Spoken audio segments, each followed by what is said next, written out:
All right, here we are again. As always, thank you for taking the time to listen, watch. As always, I hope that you're finding these informative. Received a comment recently about making it easier to send in questions. So, assuming that everything goes accordingly, there will be a direct email link in the description going forward.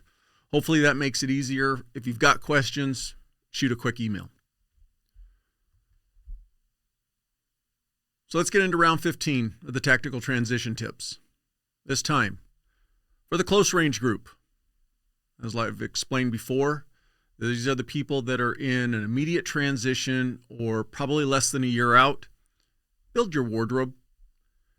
For the medium range group, my people that are 3 to 5 years out, practice your negotiating today.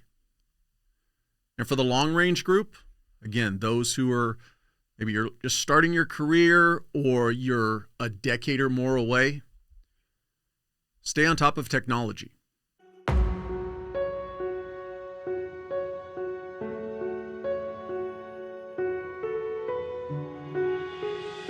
When you transition out, is try to model all of the good things, the discipline, the structure, that little bit of rigidity into your everyday life. And I think that that's a great way to make that transition happen, man. Figuring out who you are, not what you did. It's not who you are. It's a piece, but it's not the whole you. Take the time to invest in yourself because it means everything. You know? That's what the difference is. The difference is not just to collect a check. It's to live 25 years, 30, 40 years after you retire and pay it forward that way. My close range group, build your wardrobe. This might sound a bit basic, but you'd be surprised how many of us don't take this seriously. Like it or not, we are all judged by how we look. People look at what we are wearing, how our appearance is, and make judgments about us. So put that in your head right now and get past it. Don't think that, oh, my clothes are fine. We all know, and maybe you even put yourself into this group, we all know that person who's got that one suit that only gets broken out once or twice a year when they have a funeral or something specific to go to, and it doesn't really fit them anymore. And buying clothes is not a priority, or at least buying business appropriate clothes isn't necessarily a priority. We're used to wearing uniforms. I get it. It makes it real easy to figure out what to wear to work. When we're not working, it's jeans, shorts, t-shirts, and flip-flops. At least myself and probably most of the people I know, that's our attire. When it gets a little colder, maybe we put on a pair of Vans. And I'm talking about my West Coast people. East Coast people, I get it. You also need a jacket. But trust me when I say this, that if you build out your wardrobe, and I'm not talking spending excessive amounts of money, get yourself maybe one nice suit, maybe a couple nice dress shirts. Spend a little bit of money, but you're going to feel better when you know that you look well presented. On the other hand, as you're going into the hiring process for wherever you plan to work or want to work, learn what their culture is. Learn what the dress attire environment is for that business. If you're looking to go to some young tech startup company or some company where the greater majority of the staff is younger, then you might be looking at a much more casual dress environment. So adapt yourself to that environment. If the culture is khaki pants and a polo shirt, you coming in shirt, tie, the whole 9 yards, you might be immediately aging yourself. You might be immediately putting yourself in a position of, that's just an old fogey who really doesn't need to be here. So learn the environment that you're going into and tailor what you're going to wear accordingly. On the flip side, you also need to factor in the location where you're looking to work. I mentioned earlier, West Coast people, shorts, flip-flops, t-shirts. When it does cool down, maybe you throw on a pair of Vans, maybe a hoodie. Well, if that's your normal environment, but you and your family are going to relocate to Massachusetts, then you need to have attire that's appropriate for their weather, especially if you're going in to an interview in February. Do you have a heavy coat? Do you have a heavy coat that also looks professional? So think about where you're going to be working and also tailor the clothes you're going to purchase to that job. Purchase a little bit for the hiring process, purchase more if you land that job and are actually going to be relocating. And the reverse is the same. If you're an East Coaster and you're looking to get in with a company that's, say, based in the Silicon Valley or in the Bay Area of California, the dress style might be a little more casual, and it's obviously not going to be as cold, unless for anybody who's spent any time in the Bay Area in June. I think it's Hemingway that's quoted with saying, "The coldest winter I ever spent was a summer in San Francisco." So don't be fooled by going to the Bay Area in what you think is the summer and think that shorts and a tank top is going to be appropriate. I'm not even talking about a work environment. I'm talking about just going there to visit, but I digress. Remember, though, you're not going to a nightclub. Dress a little bit more on the conservative end than on the flashier end. You don't want to walk in a suit or dressed up, but look almost like a character, or it looks like you're leaving there and you're going to go to, a nightclub or something like that. You want to look professional at the same time. For many of us, I know today it's very common for beards. I'm not saying to shave your beard off. I'm just going to make a small caveat and say, address your hair and your facial hair when you're thinking about your overall appearance. If you've been allowed to kind of stretch the regulations and maybe your hair's a little longer and your beard's a little longer, you don't have to get rid of it, but maybe trim it up and clean it up a little bit. Look a little bit more professional. At the end of the day, you're looking to get a job. They don't have to give you a job.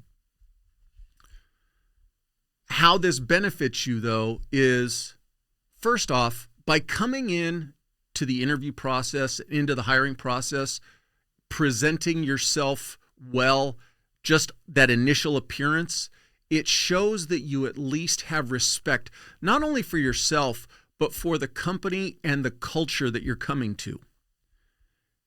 If you are well presented, you immediately command respect in an interview. So if you look equal to or maybe just slightly better than what is the norm, you are commanding respect.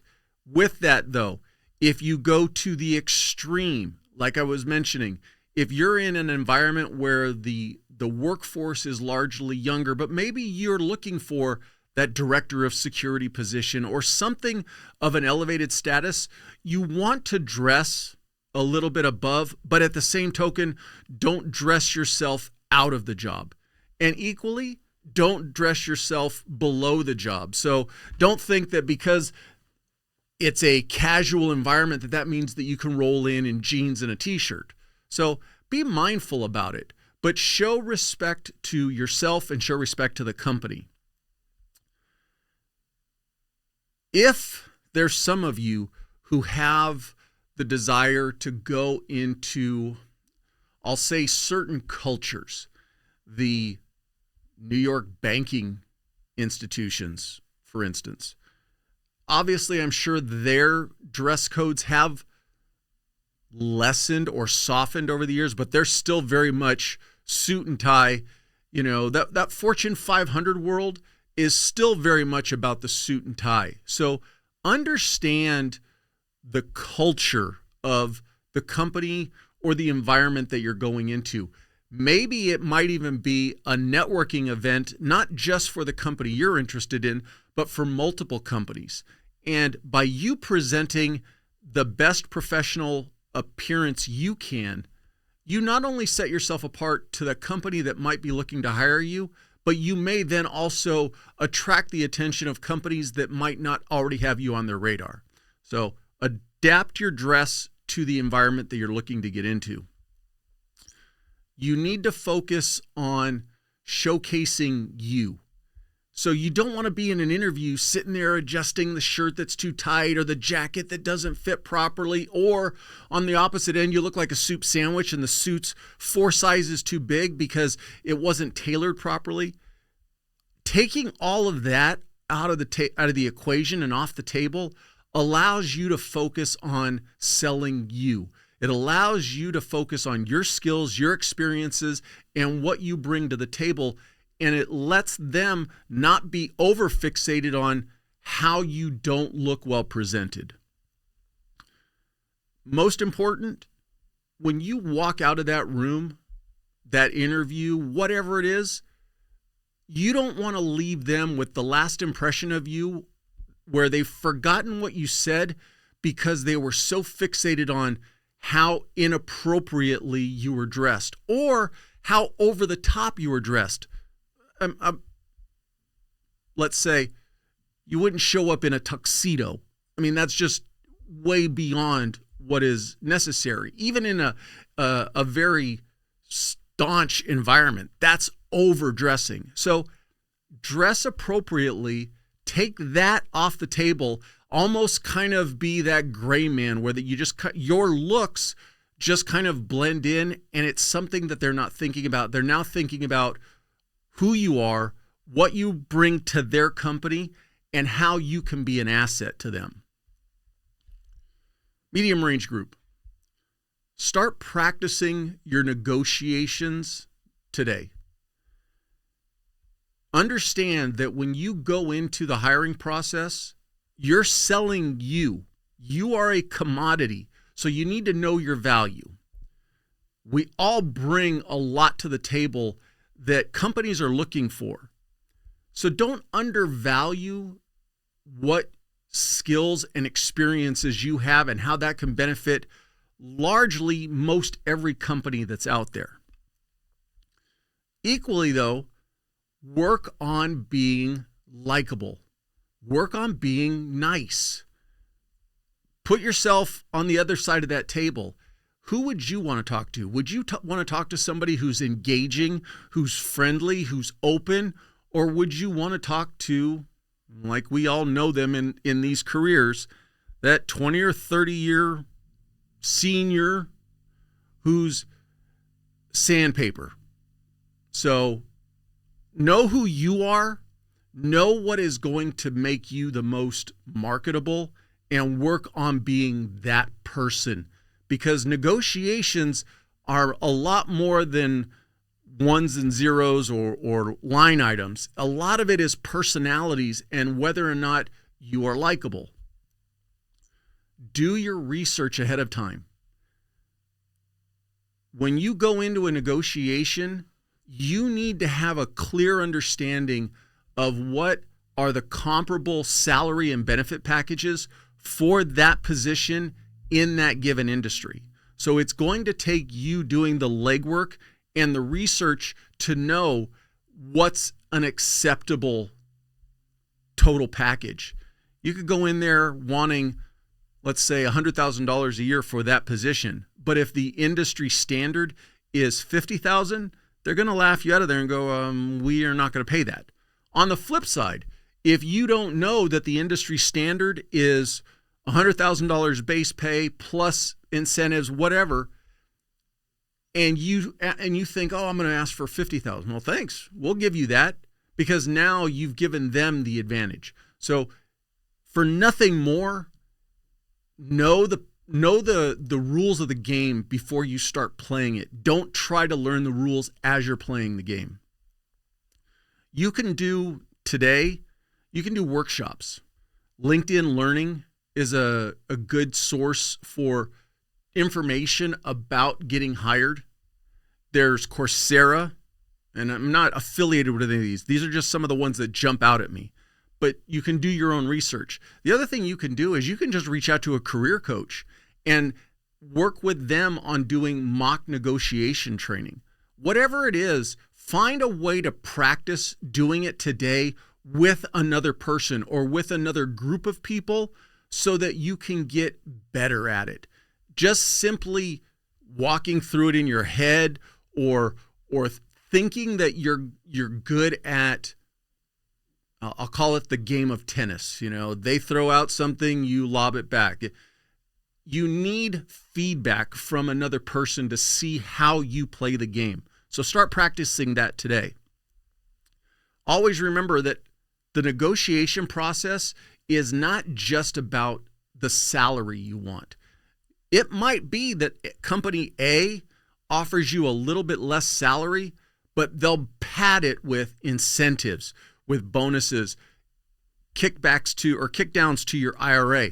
All these little things can then make company A's package look a lot better than what company B might offer you. So don't think it's just merely the base salary. Look at everything. On the flip side, understand that you can also negotiate pieces of that. So maybe you don't ask for more on your base salary, but maybe you ask for a better incentive. Hey, if I hit these markers, then I will get X, Y, and Z. So it's a win-win for both of you. Think about most sports players. A lot of them have into their contracts, if you're playing baseball, hey, number of home runs, number of RBIs. If you're football, number of touchdowns. All those things that get you more money based on your performance. So it may seem like less on the starting end of it, but it's going to be more in the long term. So just something to think about. How you need to adapt the process of negotiating when it's actually time to do it is develop your emotional intelligence. Develop that sense of empathy and flexibility. You need to learn to read the room and read the people you're working with. You don't want to go in a bull in a china shop, pounding your fist on the table. This is what I want. This is what I expect. You also don't want to be the milquetoast who's like, I'll just take whatever you're going to give me. It needs to be an equal back and forth. And the more information that you have allows you to better respond to what they're presenting you or what they're offering you. But be flexible with it. It's not, in a way, it is a fight, but you don't have to win every battle to win the war. With that, understand that there is going to need to be a little bit of compromise on your part. And what I mean by that is, yes, you need to have your bottom line of what you will accept, but just understand that the company has needs and wants also, and it's got to be a give and take. So be willing to compromise a little bit. Just don't compromise to a point where you're basically giving yourself away. So define what your bottom line is compared to what the comparable salary and package ranges are for that position in your given industry, in the given geographic area. And then understand that, yeah, maybe you take a step back, but you work in an incentive of, hey, I'll take a little bit less now to prove myself, but we're going to reevaluate this in 6 months, a year, whatever it is. But compromise is going to be your friend. Don't think that it's a one and done. Don't think that, I mentioned you need to have a bottom line, yes, but also understand that you're going to go in and it's the back and forth process. It's like buying a car. They've got a price that they want to start at, probably a little low, or a little high. You've got a price you want to start at, you're a little low, and you're going to work to a mutually agreed upon middle point. So don't be so set in the concrete that if it's not X, you're walking away from the table. Understand that they're going to counter your offers, or on vice versa, they may present a package to you and you have the ability to counter to them. So something to think about, but just understand that there might be different outcomes than just the one that's in your head, and be open to that and be flexible to that. Always remember that the first meeting is not going to be the last meeting. There might be a position where they need to get your answer right away, and there may be a time crunch to it, but there should never be a situation where they're telling you, you've got to make your decision right now before you leave this room. If they put you in that position, then it's on you. Then it's on you based on the research that you've done. Is what they're offering a comparable quality package to the other industries in the area? Or are they trying to severely lowball you? If for whatever reason they say, hey, this is our best offer and it happens to be a much better package than you found anywhere else, then maybe you don't wait. Maybe you do jump on it. But what I'm getting at is, don't feel pressured that you have to make the decision right now. I can't see a situation where at least, hey, give me 24 hours. Let me think about this. Let me go home, talk it over with my family, make sure everything works. But just don't feel pressured to rush into a decision. If you have questions, ask them. You should not leave that room with obvious questions in your head. But equally, if you say, hey, I'm going to take 24 hours to think about this, and you come up with questions, there should be a contact point. Ask them, hey, while I'm evaluating this or considering it, is there somebody that I can reach out to if I should have any questions? And they should have no problem giving you a contact person for that. Last thing you want to remember, though, practice this whole process now. Practice it with people who can give you feedback on how you interact in a negotiation process. We all come from an environment where we do so much in preparation before the actual operation so that we can try to predict and then account for Mr. Murphy and having a say in, well, the plan was supposed to go A, B, C, D, but all of a sudden F jumped out ahead of it. And you can adapt to it because you've practiced before the operation. Practice now before it's actual game time and you have to go into your negotiations. For the long range group, stay on top of technology. Technology is not going anywhere, nor is it slowing down. It's only going to continue to advance at a rapid pace. By you staying on top of it, you keep yourself relevant. Not only today, but tomorrow. And what I mean by that is the more skills you develop today, you open new doors and opportunities while you're working now. You also increase the ability to advance your career now. You can even potentially make your organization better today, not only for you, but all of the people working with you. So it is in your best interest to stay on top of technology today, but also be thinking about tomorrow. If you can figure out a way, the old adage, work smarter, not harder, maybe you kind of be that person who's always turning over stones and looking for that new, hot, whatever it is, software, a new tool, whatever it is, but it's technology-based that makes your job easier, makes the job that your organization needs to do easier, as opposed to just sitting back and complaining that, boy, there's got to be a way to do this process, whatever this process is, easier and faster, but you're relying on the organization to find the solution to it.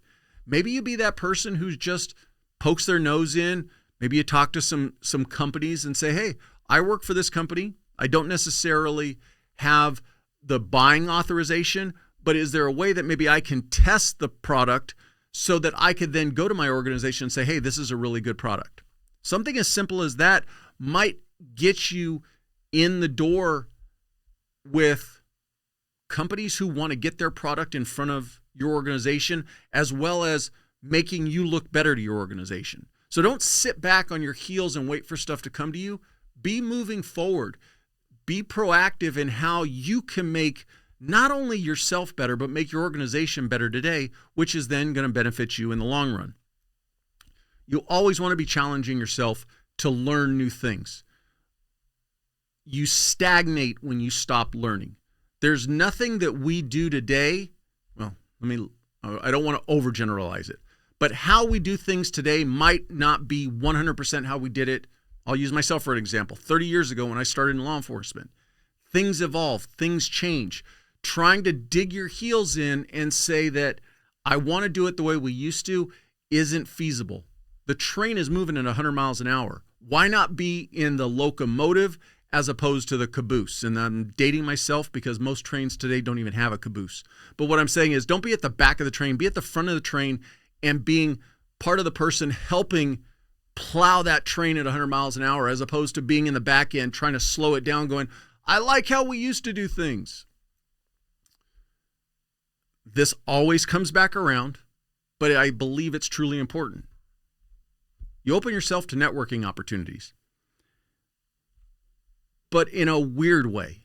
And what I mean by that is if you become that person who's always looking at the new tech, always looking at the new gadgets, whatever it is, you start interacting with people in those industries or people who are utilizing those tools, and all you're talking about is those tools, but your ancillary benefit to it is you're networking. You're networking with people who potentially could offer you a job down the road or potentially could get you, hey, so-and-so's always interested in products. Let's reach out to them and see if they'll test this for us. You never know. But it's that ancillary benefit of you get built-in networking capabilities with people outside of your normal circle. How this benefits you when it comes time to get your next job? You're inherently more employable. The more things that you know, the more skills that you have makes you more marketable. With the increase in your skills today, when it comes time to make your transition, all of a sudden you're going to find that there's more opportunities that are available to you because you know more, because you know more people, because you have the ability to market yourself in a greater range than what you're simply looking at today. So you're expanding your scope of what will be available to you by increasing your knowledge and your learning today. By continuing to learn, by continuing to improve yourself, by continuing to try to improve your organization, it shows that you're committed to that organization, which in turn, that commitment is what the next organization is going to be looking for in you.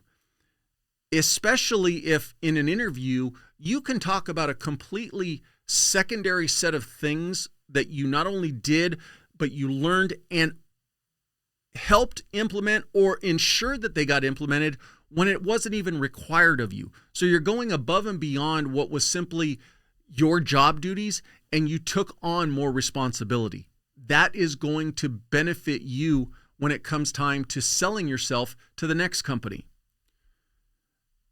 By also getting involved and staying on top of technology, you start learning other aspects of your organization now, because a tool that you might want, a software tool, for instance, it's not only has to function with the unit that you're assigned to, more than likely that software has to cohabitate with other units within your organization. So you're going to learn other job duties or other aspects within your organization just by simply learning about tools that can improve efficiency. Again, when it comes time to market yourself to the next company, you'll be able to say, I not only know my job, but because of what I did, I also understood, let's say you work production, you understand operations, or you understand sales, or you understand personnel, whatever it is, you gain an ancillary benefit of a bigger piece of the overall pie of your organization by simply engaging yourself in trying to learn new tools that are available. you can also push yourself in a position of you drove implementation of efficient methods. I'm trying to think of a better way to say it. But basically, you drove efficiency, because at the end of the day, companies operate at the bottom line. What does it cost to get the job done? And if you can point out potentially while you're talking with the new company, hey, you guys have this. Have you ever thought about using this tool? It could increase your efficiency. Something as simple as that is going to have significant benefit to you in the hiring process, because you're addressing a problem. You know, it's that old thing of, how many times have you tried working through a problem and you just get to the point where you're like, I am just so fed up with this because I can't solve it. And somebody who's had no involvement in it walks in and goes, oh, you just need to do X, A, B, and C, or whatever it is, because they've got a fresh set of eyes on the problem and they haven't been so deep in it that they're missing the forest for the trees. So just think about how you can utilize that when you go into the interview process. On a super simple term, or at the most basic, maybe if you gather a skill set that is so beneficial, you can not only use it now to freelance work while you're still doing your current job, but maybe this opens you up to potentially doing your own company and taking the skill and the tools that you're learning to implement that in a consulting type basis, or offering that service to companies who don't necessarily want to pay for an in-house staff. So there's always different angles that you should be coming from, but at the end of the day, learn technology, stay on top of technology while you're working now, so that when you do get to your transition, it's another feather that you can stick in your hat. So in closing, close range group, you need to build your wardrobe now. There's no way around it. The old adage of you only get one chance to make a first impression is going to be your downfall if you don't take this seriously. For the medium range group, practice negotiating. Don't wait until it's game day to practice a move. You should understand it before you even go into the game. You want to think about, it's a game of poker. And so you want to give as little as possible and get as much as possible. And by holding your emotions close, knowing what, I'm hearing the old song, The Gambler, know when to hold them, when to fold them. But know that process and be comfortable with that process before it's actually time to do that process. For my long range group, stay on top of technology. You stay more relevant, you become more marketable when it comes time for your transition. As always, thank you again for taking the time to listen. Please, if you can, help me grow the podcast by liking it, sharing it with others, leaving a comment. All these little things just tweak the algorithm to where all of a sudden it gets recommended more and gets in front of more people's eyes.